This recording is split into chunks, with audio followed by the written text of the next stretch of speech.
Protect your home from home. Simple Caravan Insurance, sponsors of the Caravan Channel.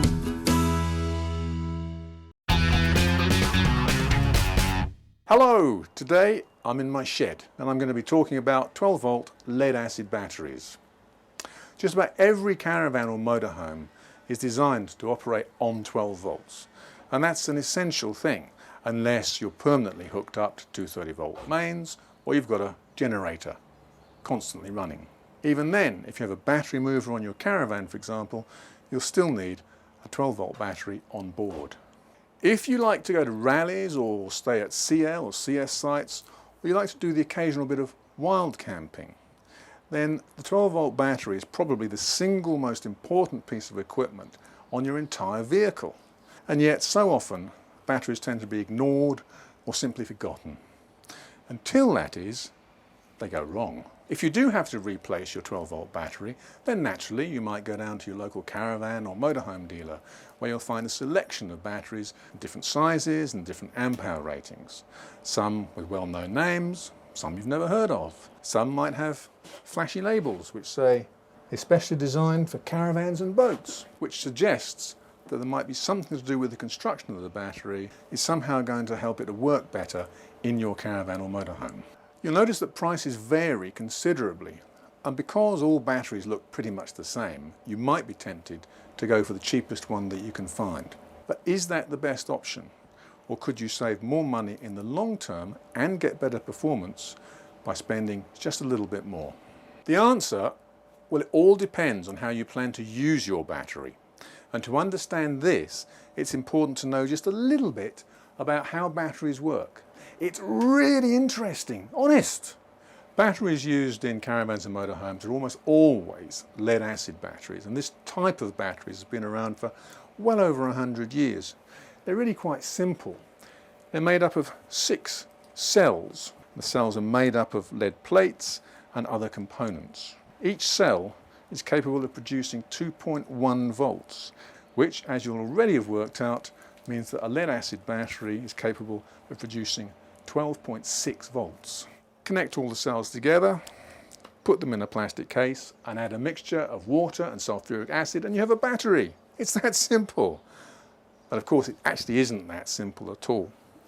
The design of the plates, the way they're put together, and even the acid-water mix all have a big effect on how the battery works and what applications it's suitable for. Your vehicle's starter battery is designed to provide a massive surge of power for just a few seconds. And as long as your engine and starter system are all working properly, the energy used should quickly be put back into the starter battery. For that reason, the plates in a starter battery have an easy life and can be quite thin, like this. Leisure batteries, on the other hand, are subjected to a good deal more stress. During an evening in your caravan or motorhome with the lights, television, pump running every now and again, it's easy to discharge the battery to the point where the plates can be adversely affected. And that's why the plates in a leisure battery need to be bigger, thicker and stronger than those in a starter battery. And that's also why genuine leisure batteries are always more expensive than starter batteries. They have a lot more lead in them.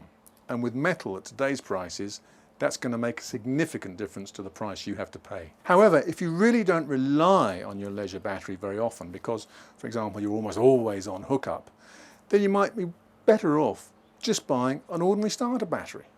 And curiously enough, that could be exactly what you get when you buy one of the cheaper leisure batteries. As I said earlier, the plates that you find in a starter battery can be small and thin. Here are some plates from one of the best known names in leisure batteries. You'll find these batteries in many caravan and motorhome dealers, and yet, as you can see, the plates are really no bigger and no thicker than the plates found in a starter battery. And yet motorhomers and caravanners pay a lot of money for batteries containing these supposedly superior plates. So if you want to buy a leisure battery that really is a leisure battery and is suitable for leisure purposes, how do you decide what to get? Batteries all look pretty much the same, but I've got a simple test. A good leisure battery should have lots of lead in it, and lead means weight. I've got two batteries here. This is a cheap leisure battery with all the electrolyte, that's the acid and the water removed, and this battery here has also got all the water and the acid removed. They're both rated at 85 amp hours and they're both pretty much the same size.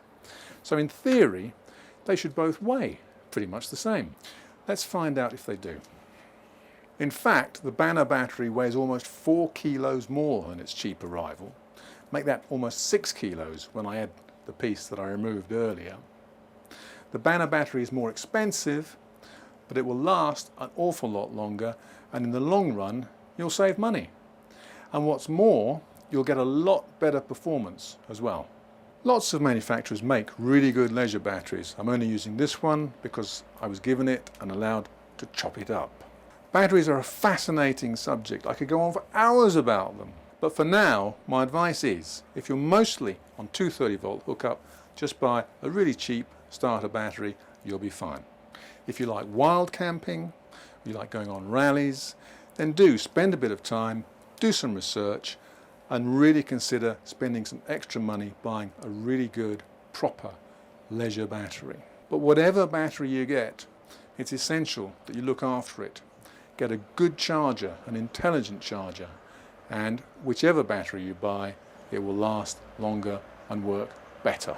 The batteries that I've been looking at here today have got no sulfuric acid or water in them, so they're pretty much quite safe. But normally if you're working on lead acid batteries, you should take sensible precautions. Wear gloves, wear goggles, and don't wear jewellery or watches. If you do, you could cause a spark and possibly an explosion.